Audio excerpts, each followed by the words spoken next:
Jacksonville shooting. I was working with some of the local officials as well as the president of Edward Waters College to see what kind of support we can provide. So I'm pleased to be able to announce we're going to be able to do $1 million to Edward Waters College to increase security on campus. As I've said for the last couple of days, we are not going to allow our HBCUs to be targeted by these people, and so we're going to provide security help with them. We also have FDLE on site today evaluating security on campus and making recommendations for any additional infrastructure improvements. Also, per the request at yesterday's vigil, we're able to do $100,000 to the charity that's supporting the victims' families, and those funds are all coming from Volunteer Florida. So we're going to continue to work with those folks in the days and weeks ahead.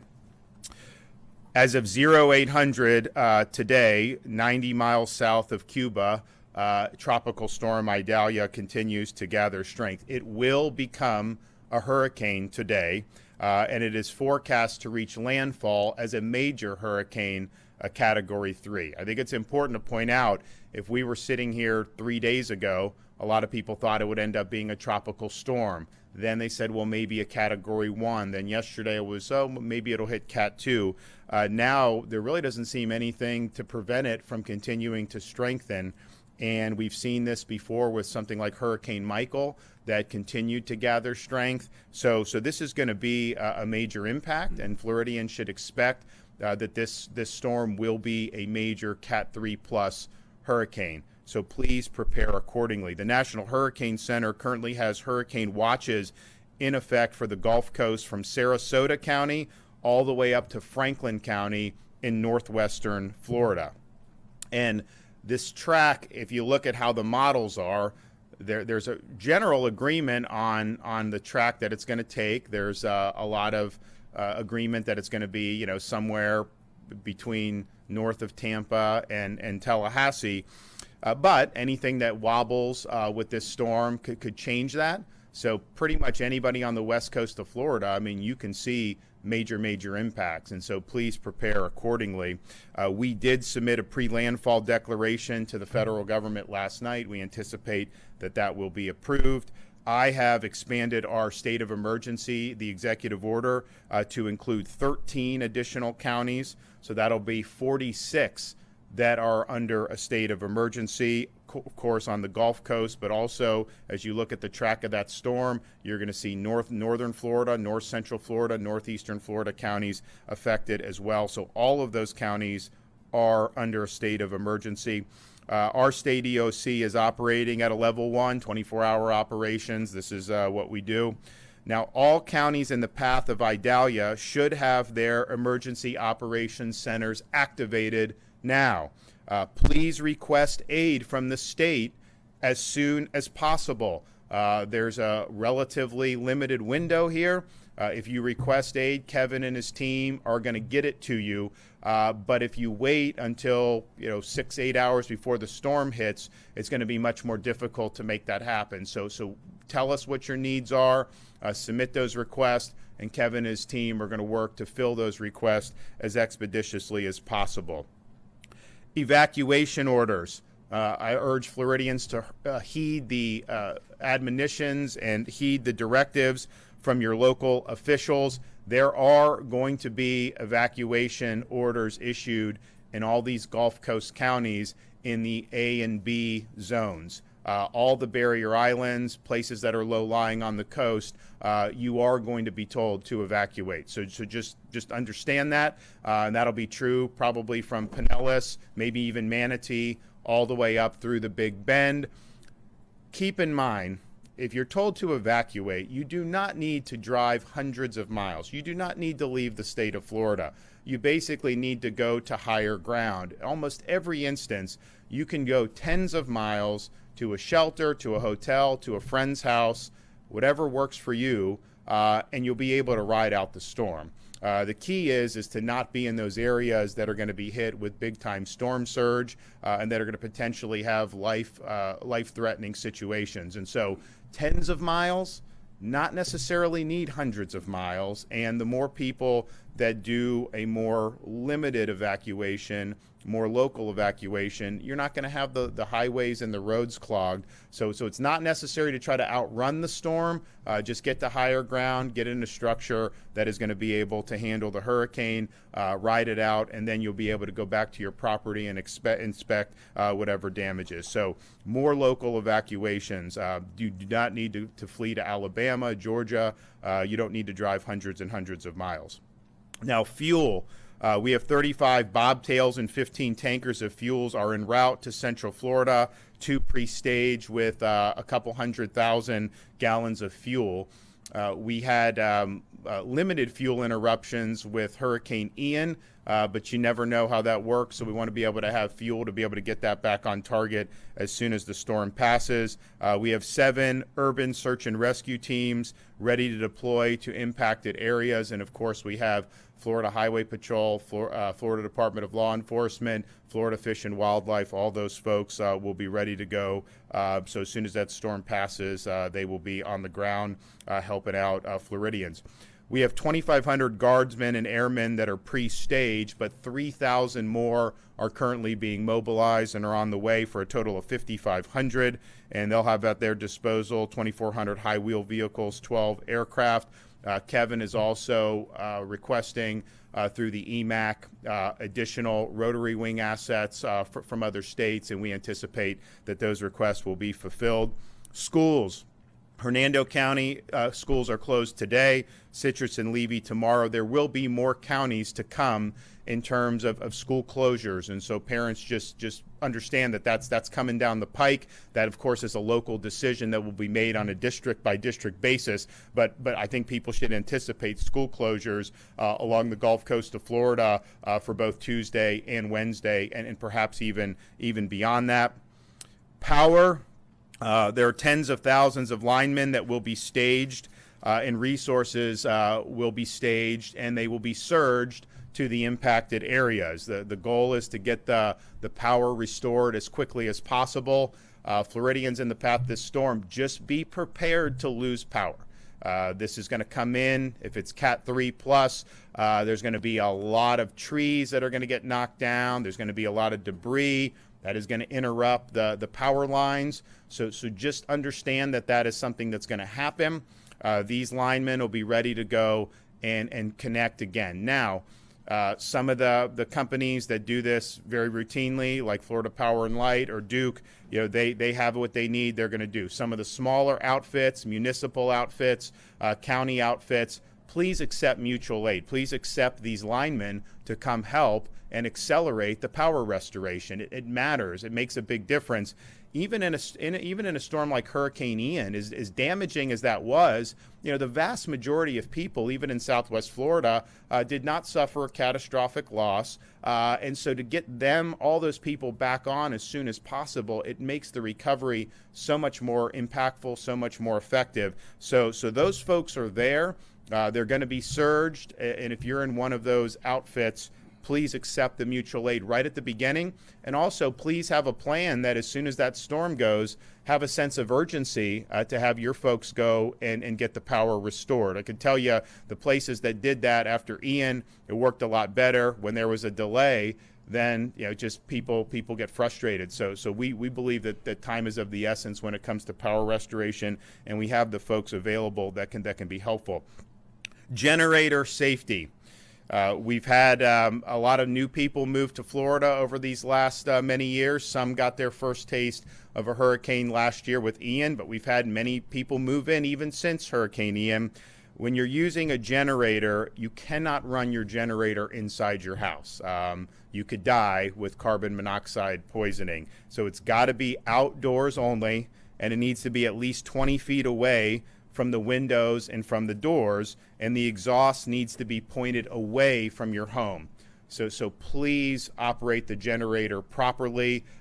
We've had throughout the years in Florida generators operating in people's garages or even people's homes, and it's just not something that's going to work, and it could definitely be deadly. So generator safety.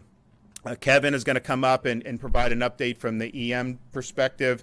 Wilton Simpson's also going to come up and provide an update on the gas situation emanating out of the port of Tampa with the diesel. All Floridians, you need to be executing your plans now. I mean, this storm is scheduled to come probably sometime on early Wednesday. And there's different times when it could come that maybe the storm surge wouldn't be as bad if it's at low tide, and so we'll hope that that's the case. But you're in the home stretch right here. So go to floridadisaster.org/get-a-plan, floridadisaster.org/get-a-plan. This is going to be a major hurricane.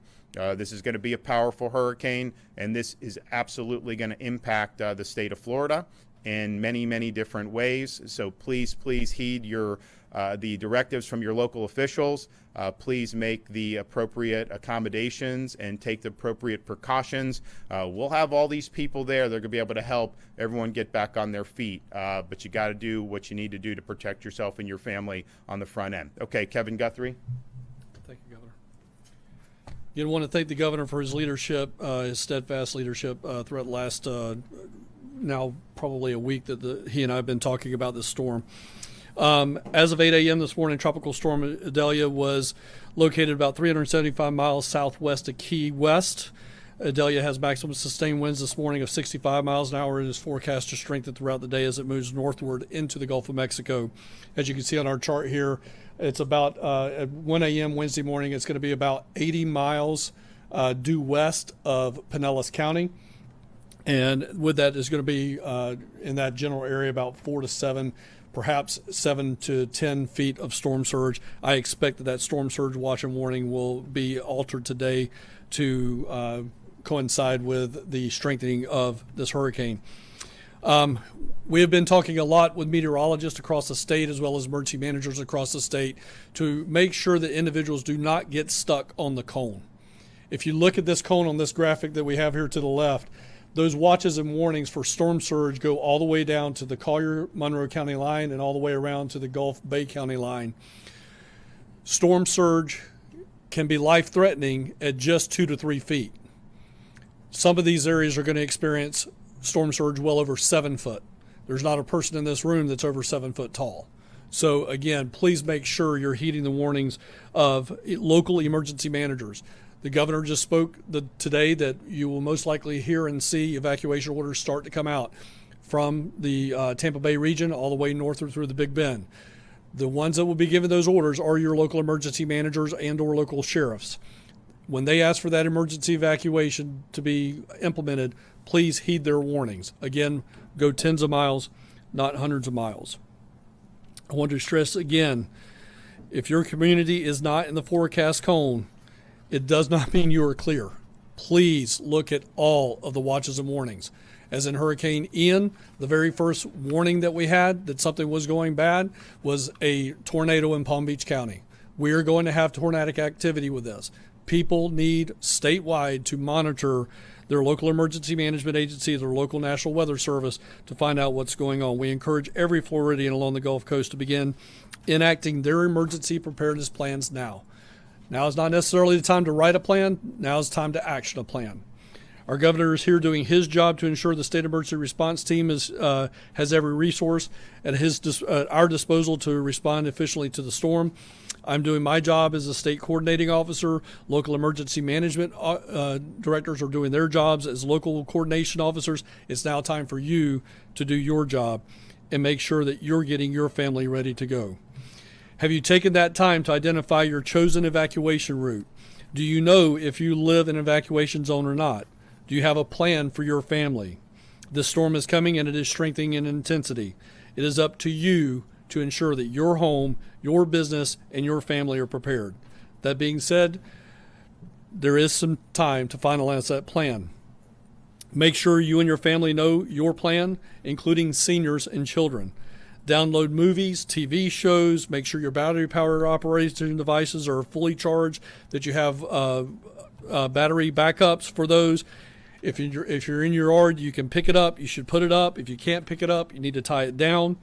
This storm poses a significant storm surge threat to our coastal and low-lying area communities, as I've already mentioned. It is now the time to find out what evacuation zone you live in, because we evacuate based on storm surge. You can find that out by going to floridadisaster.org/know/KNOW to learn what your evacuation zone is that you live in. Several counties have already initiated their protective measures and are getting ready to initiate those evacuation orders. So we remind you to, again, pay close attention to what they have. The governor's already said it, but I'll reiterate it again. One of our slogans is evacuate tens of miles, not hundreds of miles. So please just get to the nearest, safest place that you can. Often that's going to be with friends and families first, shelters second, and then hotels third. Please make sure you're heading in that direction. If you have an electric vehicle, make sure you keep it as fully charged as possible during this time. If you need fuel, again, halfway full is halfway there. We want you to keep that tank halfway full. Keep your electric charged cars halfway full on their charge as well. For anything that you may need from us, please make sure you go to floridadisaster.org/updates. Again, that's floridadisaster.org/updates for additional information. I will mention just before I turn it back over to the governor, I have spoken with all of the coastal county EM directors from Manatee County all the way up to Levy County. I have left a message for the Citrus County EM director. They are in the process of starting to ramp up their initial request to us, and I appreciate them doing that. But again, we need inland counties to do the same thing. We need Big Bend counties to do the same thing. If you're anywhere from north of Tampa Bay all the way up into Apalachicola Bay, you are going to be impacted by this disaster. Governor, again, thank you for your leadership, and thanks for all you do for us. First of all, I just want to also thank the governor for his leadership. He's done a tremendous job getting us through hurricanes under his tenure, and we're very proud to be part of that team. We had identified contaminated fuel in Central Florida, the Tampa Bay area coming out of the port, and we have 29 gas stations that we were told that this fuel went to. We have inspected 3. We've gotten the results back of 3 of them now. 1 was clear. 2 have got to be evacuated. We're working with DEM to get those fuels evacuated and replaced with clean fuel. By the end of the day, we hope to have all of those gas stations identified, which ones can open up, and we're going to work on that. Rick Kimsey and his team at the Consumer Services Division is doing a great job identifying the stations and identifying which fuel is contaminated. You know, the Department of Agriculture is going to be heavily involved in this cleanup, working with DEM and Kevin and his team. Our foresters are ready. We have our chainsaw crews. We have our equipment. We are ready to go in and start helping with the evacuation process. We're looking for DOT waivers. We're going to be receiving those this morning to make sure that we can move commodities around the state. There are numerous. They're on our website, but it includes animal feeds, aquaculture, cattle, eggs, fuel, fertilizers, agrochemicals, peanuts, tomatoes, forestry products. It's very important that we protect our supply chain during this process and our food and fiber. Dr. Short is working on those waivers, and our team. Bianca Colin is working on our food and wellness system. We have over 3 million gallons of water in the Orlando area, 1.5 million MREs ready to go to bring into the affected areas. We're also looking for mosquito controls. Anyone listening that is a part of a mosquito control, after we get large amounts of water dumped in our state, we're going to have to be out taking care of those areas. The Department of Agriculture is here to be helpful if necessary. Our Ag Law team, led by Colonel Adams, is going to be working with also FWC. We have local reconnaissance units. We want everyone not to be there when that storm hits. We do not want to find people in their homes, and we want them to evacuate. This is clearly going to be a major hurricane, but the Ag Law enforcement will be there and also there to help your local sheriff's office recover as needed. Our marketing division, led by Susan McKinley, we're working with Red Cross, FPL, the co-ops to stage at our farmers markets, and we're looking forward to working with them. We'll also be volunteering on the ground. And I did speak this morning very early with Senator Scott about the bill that's coming up here, the Farm Bill. We hope to get that passed this year to make sure that agriculture is considered in this Farm Bill. We've still not gotten a lot of relief from Ian in the agriculture community. We're looking for block grants coming through the Department of Agriculture at the federal level through our Department of Agriculture so that we can help farmers recover in this area. We need these commodities online, and we need to make sure we protect our supply chain. And again, this governor is very well prepared for this job. Unfortunately, we've been through several together, and I know his leadership is going to prevail here. And just stay safe. Thank you. So we have Monday today. You know, you have time to do what you need to do. You'll have some time tomorrow too, Tuesday.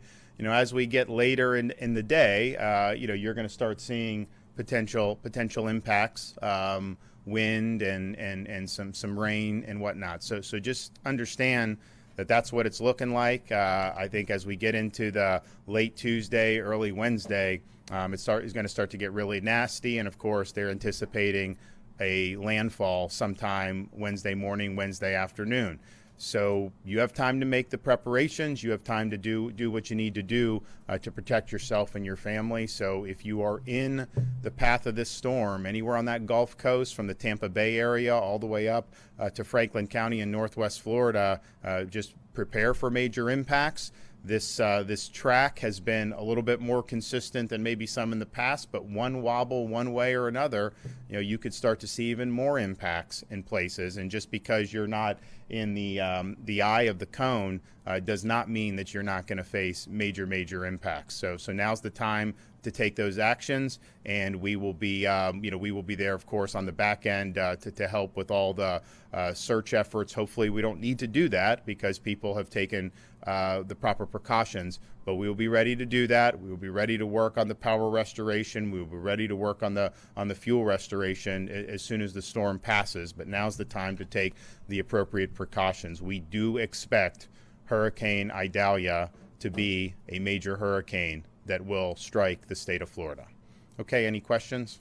Governor, I'm curious how you're feeling about the property insurance market. We've obviously seen some concerning things over the last couple of weeks. We saw insurers pull out, some reduce, and say they're not going to be renewing some of their policies. How are you feeling as this major hurricane now approaches? Well, we've also seen a number that have entered the market, which we had not been seeing for a long time. So I think that, and they cited the reforms that we did. Obviously, I wouldn't want a storm. I mean, that would have been better for us, for sure, to not have a storm. But I think that how the people that have gotten into the market will be able to respond to the storm would likely be more feasible and sustainable than prior to our reform. So you'd rather not have it, but I do think the fact that people are coming into the market for the first time in a long time shows that we identified problems and that we offered good solutions.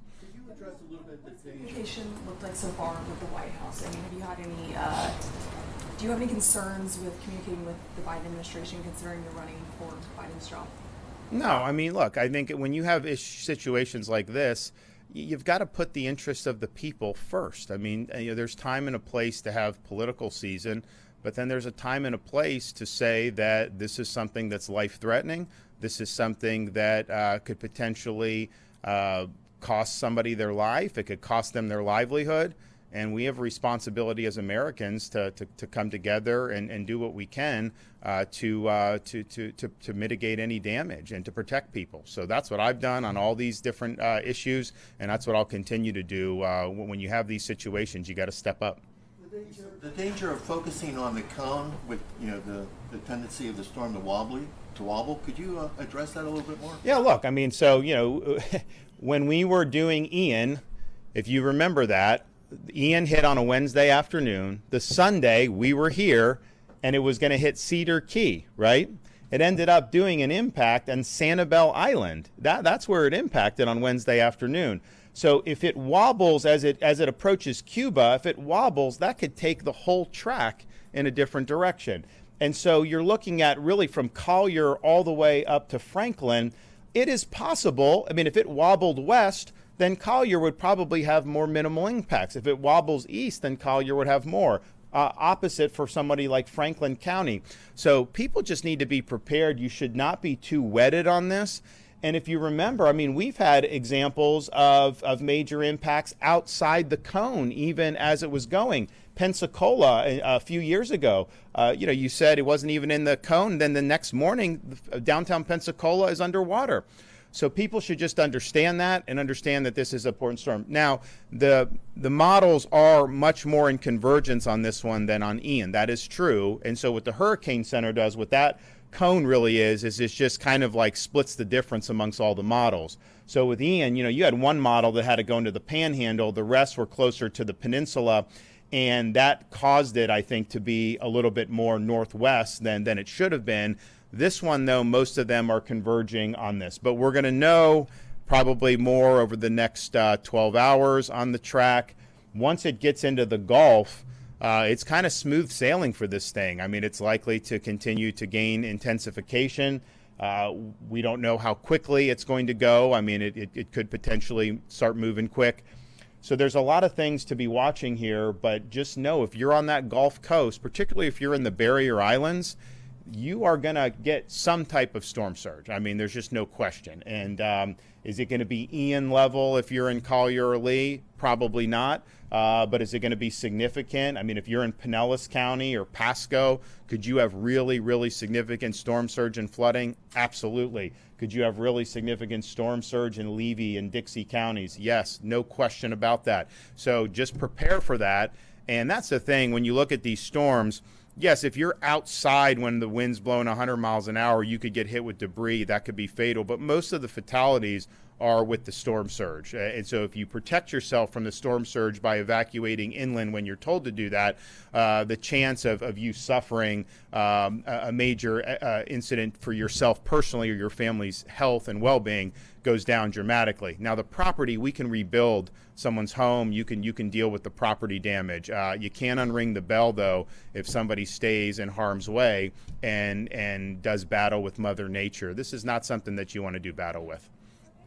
With Ian, I mean, are there conversations you're having with local officials or Director Guthrie regarding evacuations and doing things a little bit more differently from Ian, or any lessons learned from what happened? conversations? Yeah. So we meet with our county EM directors virtually every single day, twice a day when we get into this. Again, I've made phone calls to every one of these county emergency managers in this general area. My history, I'm from Pasco County. I was there before I came here, so I know all of those directors on a first name basis. I worked alongside of them. They are prepared. They are making those necessary notifications. We've had those conversations. But again, for the first time ever, Florida first, as we like to say here with the governor, is we were the first state in the country that brought all meteorologists together in the off season this last year. About 6-7 weeks ago, we had a meeting with all statewide meteorologists, local meteorologists on television, as well as local forecasting centers, the National Hurricane Center, the Storm Prediction Center. We brought them all together to talk about this very thing, which is we need to better communicate not this cone, but all of these other watches and warnings. That's where we had problems. Again, if you go back to Lee County and Hurricane Ian, when that cone was pretty much where it's at today for Hurricane Ian, there were the same watches and warnings that were 6 feet very early on. We've got to stop focusing on the cone. We've got to focus on all watches and warnings and heed those watches and warnings. 1 cubic yard of water, 3 foot by 3 foot by 3 foot, is 1,700 pounds. That is going to move furniture in your house. That is going to move your vehicle. You do not want to be in your home when that stuff is being moved around. It could pin you against a wall. You can drown. You could die from blunt force trauma. Those are deaths that are 100% preventable. Governor, in July you said that we should be knocking on wood that a major hurricane doesn't happen as we wait for insurance reforms to take effect. Obviously, we're in a situation nobody wants us to be in right now, but do you think it may be time to have another special session on further insurance reforms? Well, look, I think we've got to get through this. I mean, this is going to be our sole focus.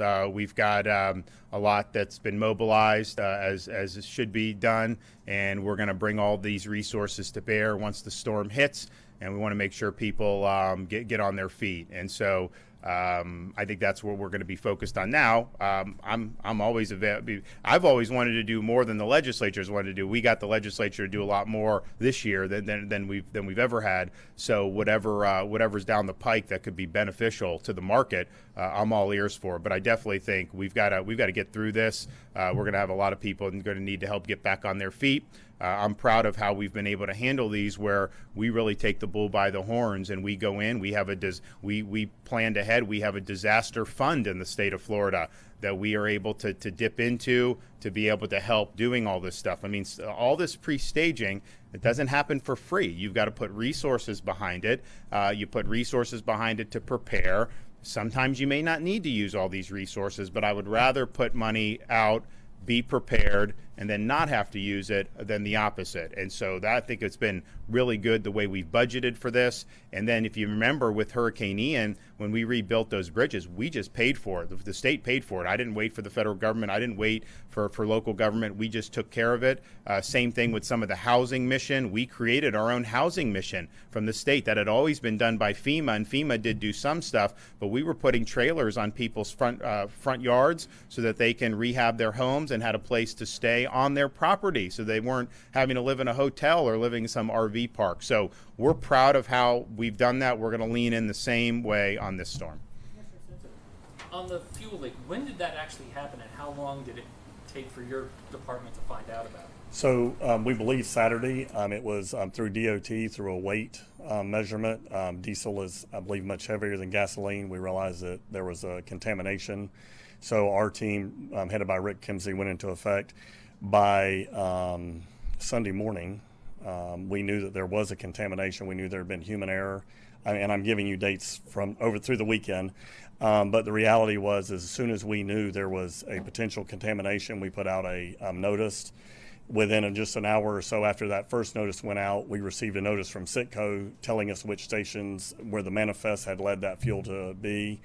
Our team mobilized yesterday morning and started pulling samples, and we are still pulling samples today. We hope by this evening to have sampled all of the gas stations on the list, which I believe were 29. Of the storm, I mean, this is a storm that's really quickly intensifying, more than originally planned, and it's going into the Gulf, which, you know, many scientists say that it's the warm water contributed by climate change is really intensifying these storms. What do you think is contributing to this? Well, I think it's, I mean, unfortunately, I mean, I see a lot of parallels with Hurricane Michael. Hurricane Michael, if you remember, a few days before, we knew there would be a storm. Nobody was saying that it was going to be a Category 5 storm. I mean, that just was not what people were saying. And then it intensified, and that it delivered a major, major impact to Northwest Florida that we're still recovering from. And so this one was something that if we were talking on Friday, most of the people were saying it'd be a tropical storm, maybe inch into a Cat 1. And every single update has intensified it a little bit more and more. So we are bracing for a major hurricane impact, Category 3 plus. Hopefully it doesn't get much worse than a Category 3, but the reality is you got basically clear sailing for this thing. You've got waters that are warm, and there's not really going to be much to slow it down. So we can hope for the best, but I think we've got to prepare for the worst. And so all Floridians right now, this is your time to be able to take the precautions that you need to be able to protect yourself, your family, your property. Expect impacts from this storm if you're on the Gulf Coast of Florida, particularly from the Tampa Bay area up through the Big Bend region. We will be back here doing another update at some point today, and I may be going to other parts of Florida to meet with some of the folks on the ground in some of the areas that we expect to face a major impact. So we'll have more updates for you soon. Thanks. Worst case scenario, how far could a +3 put the state back?